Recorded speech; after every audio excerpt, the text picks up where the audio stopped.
It is a policy that all employees driving personal or client vehicles on business drive safely in accordance with driving state laws and have current license and valid insurance. Employees must also be authorized to drive by human resources or risk management and have completed driver safety training prior to the start of any shift that requires work-related driving. Our goal is to prevent accidents and promote the safety of employees who drive personal or client vehicles for company business. Remember, employees shall not operate a vehicle when illness, fatigue, injury, or medication has impaired their ability to do so safely. Driving while under the influence of alcohol, intoxicants, or drugs is strictly forbidden and is cause for disciplinary action up to and including termination. The employee's own automobile insurance provides primary insurance coverage. The employee is responsible to provide and hire and maintain proof of current driver's license, valid vehicle insurance as mandated by the state, and state vehicle registration as applicable.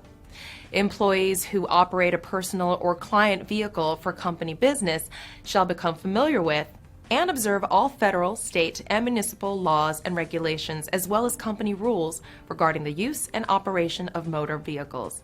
The vehicle operator is responsible for all moving violations, parking citations, and the maintenance of the vehicle. Unless it's a client's vehicle, then the client is responsible for the maintenance.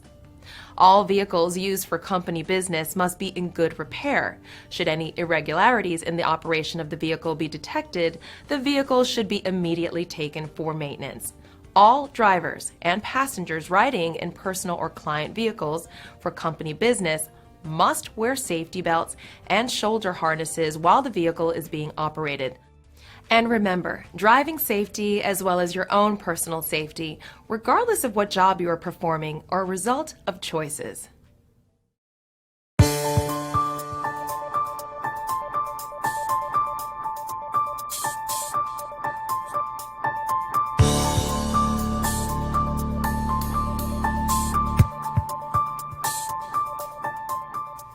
Driving.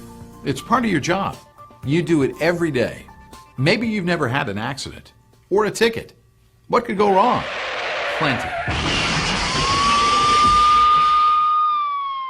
This year, approximately 30,000 people will die in vehicle collisions.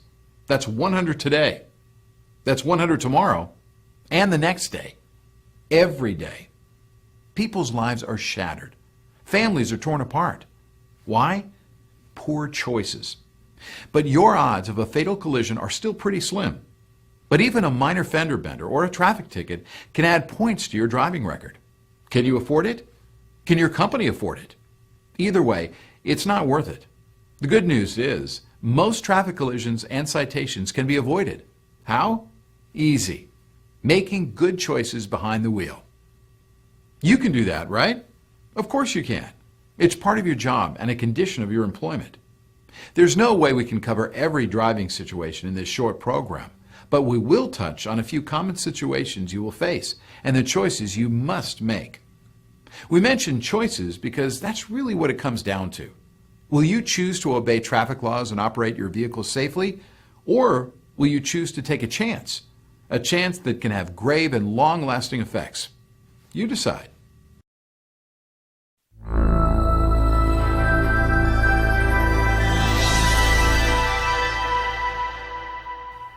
One of the choices you can make is to minimize distractions while driving. We realize that in our modern world there are many distractions that cannot be avoided, but there are many that can. Statistics show that 80% of all crashes and 65% of near crashes involve some type of distraction. Nearly 6,000 people die annually in crashes involving a distracted or inattentive driver, and more than 500,000 are injured. The choices you make may keep you from becoming a statistic.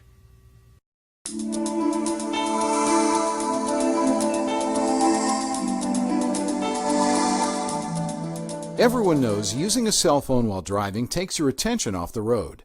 But even having a conversation using a hands-free accessory, such as a Bluetooth device, is just as distracting as holding the phone to your ear. It's not the physical act of holding a phone that is distracting. It's the conversation that really takes your attention away from the road. Whether using a handheld or hands-free device, it delays a driver's reactions, You wouldn't get behind the wheel when you were impaired from alcohol, so why would you choose to drive while distracted? Drivers who use cell phones are 4 times as likely to get into crashes serious enough to injure themselves or someone else. If you really need to make or take a call, make a choice. Pull over, park, and then handle your phone call. But talking on the phone isn't the only distraction. Distracted driving has become an epidemic. Everywhere you look, someone isn't paying attention. Can that be said about you?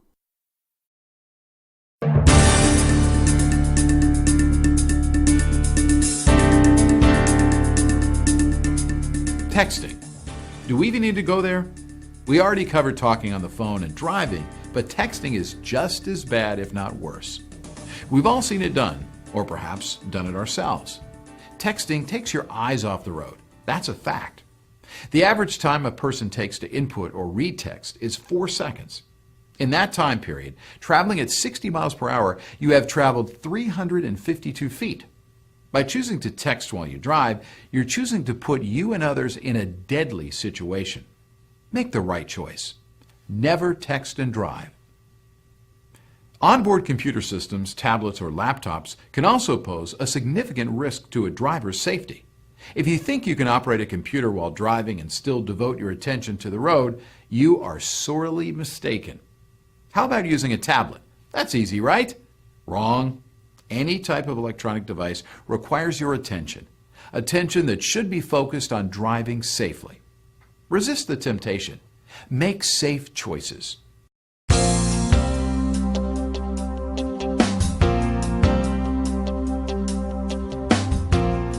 CDs, MP3 players, GPS, radios, air conditioning, heater. Great modern conveniences that make your ride more enjoyable. But they can be distractions that take your attention off the task at hand, driving, and compromise your safety and the safety of those who share the road with you.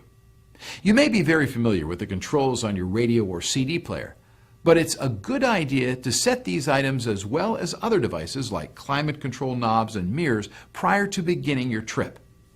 Now you might be saying, it only takes a second or two to adjust my radio. But think of it this way. In the 2 seconds spent changing the station on the radio, your vehicle traveled 132 feet. A lot can happen in 132 feet. That's 12 car lanes, or a half a football field. It's the same thing as closing your eyes for a full 2 seconds while driving. Would you close your eyes while driving? I didn't think so. That second or two can be the difference between life and death. You decide. What about eating behind the wheel? It may seem harmless since it doesn't require deep thought, but consider that scalding coffee or other liquid spilled on your shirt or lap could lead to losing control of your vehicle. Eating with one hand or both and driving makes for an impressive juggling act, but reduces your control of steering, especially if you have to make a defensive driving maneuver. Remember, when in your vehicle, driving is your job.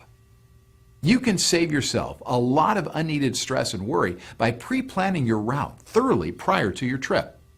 Pre-planning will alleviate most distractions associated with navigation. But no matter how much we prepare or how well we think we know the area, we may still get lost, and trying to find your way can be very distracting. If you're lost, don't try to figure it out on the road. Pull over and find the correct route before continuing. Being lost is bad enough. Being lost and then being in a collision is even worse. But you have a GPS so you won't get lost, right? Probably so. A GPS is a great tool that allows us to navigate and keep our eyes on the road.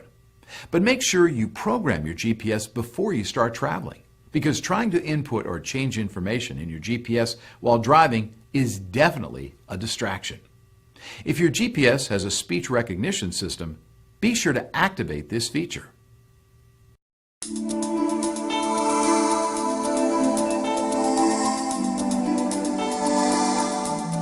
So we've talked about all the potential distractions inside your vehicle, but what about the potential distractions outside your vehicle? You cannot control what goes on outside your vehicle, but you can be aware, anticipate hazards, and make choices to keep you safe.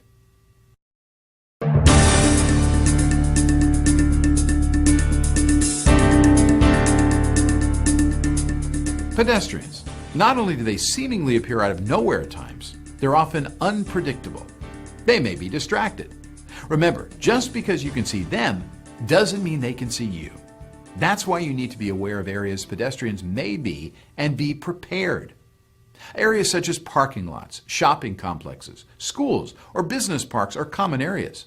But even in areas outside of where you expect them, always yield to pedestrians.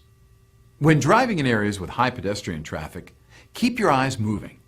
Survey your surroundings every 2 to 3 seconds. Be aware and expect the unexpected. But pedestrians aren't the only hazard.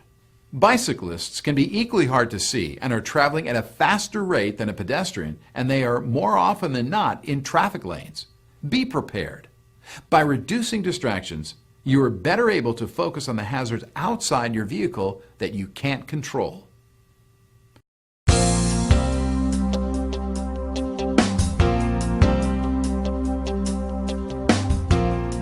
Inclement weather isn't usually a distraction in and of itself, but the situations that arise from poor road conditions and the actions and reactions from other drivers can be distracting.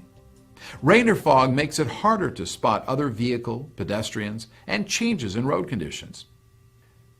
Driving when the road is wet presents special challenges: reduced traction, longer braking distances, and less control. This is even more of a challenge when the road is covered with oils, mud, fallen leaves, or other accumulated debris that become very slick with a first rainfall after a dry spell. Add to this mix thick fog that can dramatically reduce your visibility, and you're faced with dangerous conditions. In foggy conditions, since your sight zone is smaller due to reduced visibility, you need to drive slower to increase your reaction time and distance needed to avoid a potential hazard. Another basic tip for dealing with fog is using your low beam headlights. High beam headlight settings will usually produce glare that simply lights up the fog and doesn't increase the distance you can see ahead of your vehicle. Finally, remember that there may be drivers coming behind you. Make sure they can spot your vehicle by using appropriate flashers or warning lights.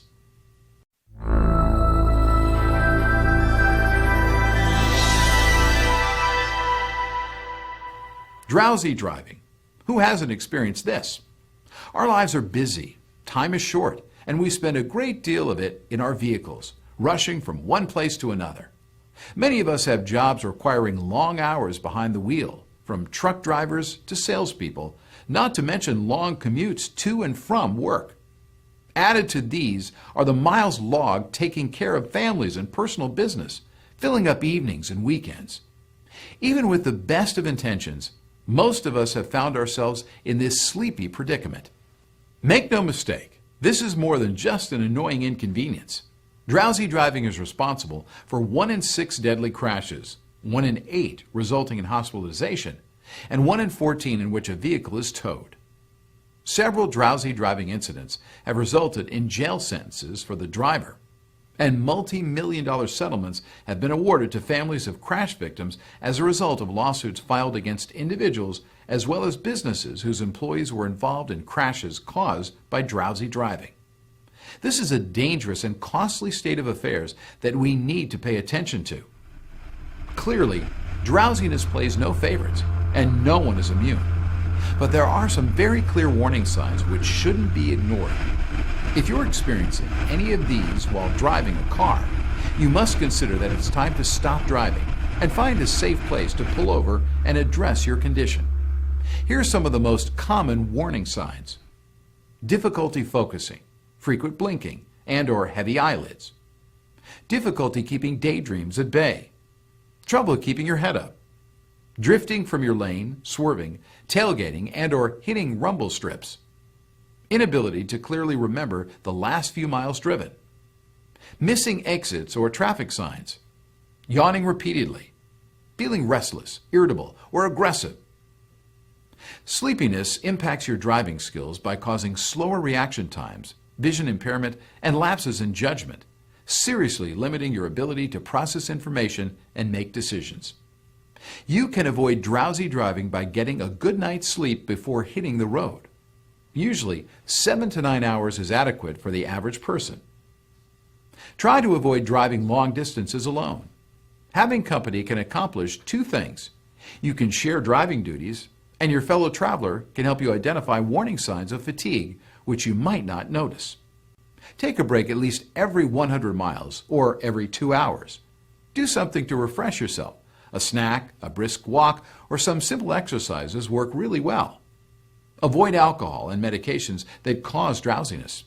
Of course, you cannot be under the influence of alcohol or drugs when you drive. That goes without saying. But many people forget many prescribed medications can have the same effect. This can be very dangerous. Drowsy driving, while it may not get the same amount of attention as other driving hazards, can be just as dangerous, and it can be prevented by making a choice. Don't drive when drowsy.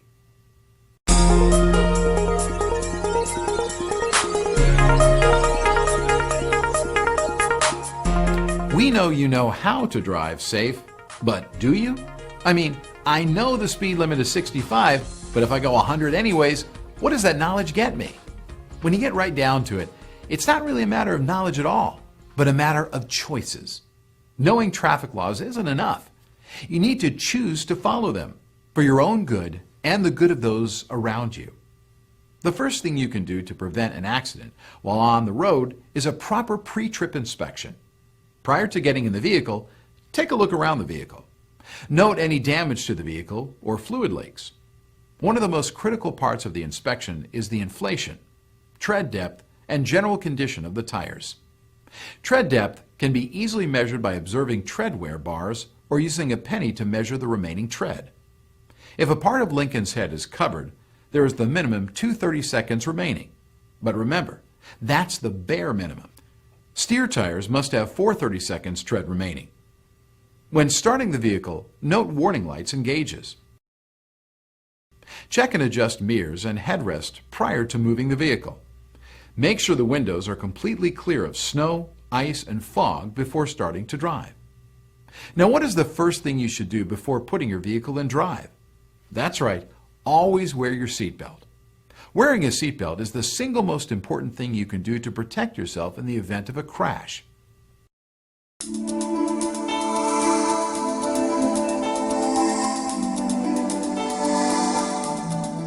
Next, obey all posted speed limits at all times. If the sign says 55, how fast should you be traveling?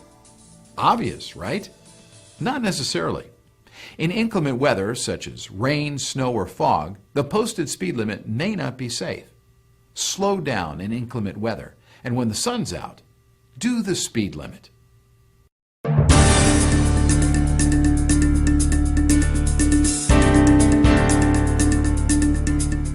It may take your vehicle longer to stop than you may think. For this reason, we recommend a minimum of a 3-second following distance in dry conditions. To determine this distance, watch the rear bumper of the vehicle just ahead as it passes a stationary marker such as a signpost or telephone pole and count 1001, 1002, 1003. As you say 3, your front bumper should reach that marker. If you reach it before that point, reduce your speed by a few miles per hour and recheck your distance. Increase the following distance 1 second for each of the following conditions: adverse weather conditions, heavy traffic, following a truck, night driving or poor visibility, being tailgated, driving while stressed or fatigued. Plain and simple, leave more cushion and slow down. You can choose to follow at a safe distance, or you can choose to tailgate. What choice will you make? Remember, your vehicle has areas called blind spots. You cannot see without properly adjusted mirrors. Adjust your mirrors before you start your car and be aware of your blind spot at all times. You should keep your eyes moving and scan your mirrors approximately every 5 to 10 seconds to keep a constantly updated picture of what's going on around you.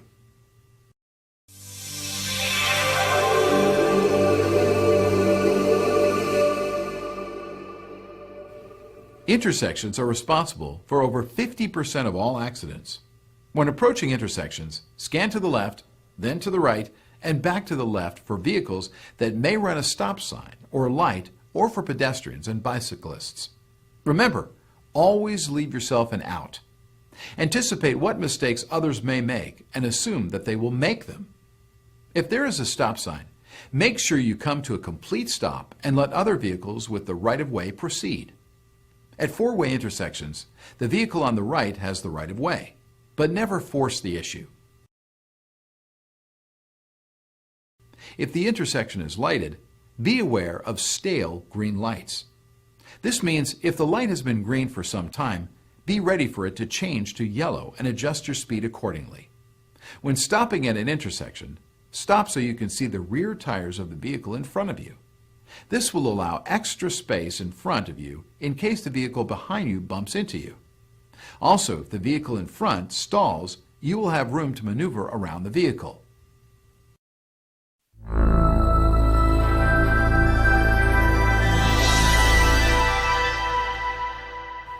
Avoid aggressive driving, speeding, tailgating, failure to signal a lane change, trying to beat yellow lights, running red lights and stop signs, weaving in traffic, yelling, making obscene gestures, excessive use of the horn. Each of these are hazardous and can result in accidents and injuries. When behind a slow driver, do not tailgate, especially at electronic gates. Wait your turn. If you need to pass someone, do so only when safe and legal to do so. Before changing lanes, check mirrors and lean forward to check blind spots before moving into the adjacent lane. If the vehicle is swerving, it may mean they are distracted, fatigued, lost, or under the influence. Be extra careful.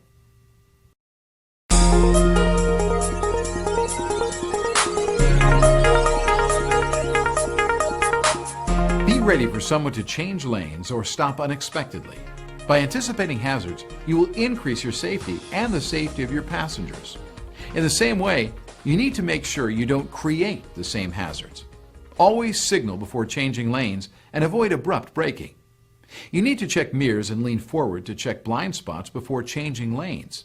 By planning ahead, you're making the road safer for you and the other vehicles around you.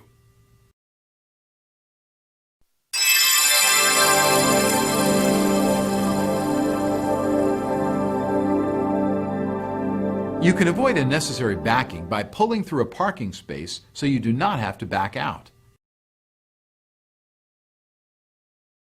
If you must back, it is better to back in when you approach your destination instead of backing out when leaving.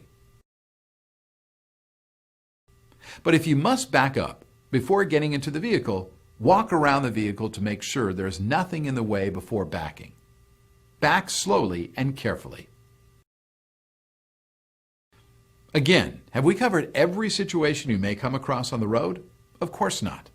But now you know how many common situations affect your safety. But knowing is not enough. You need to put this knowledge to work. You have a choice to make. It may be the difference between this and this. Make the right choice.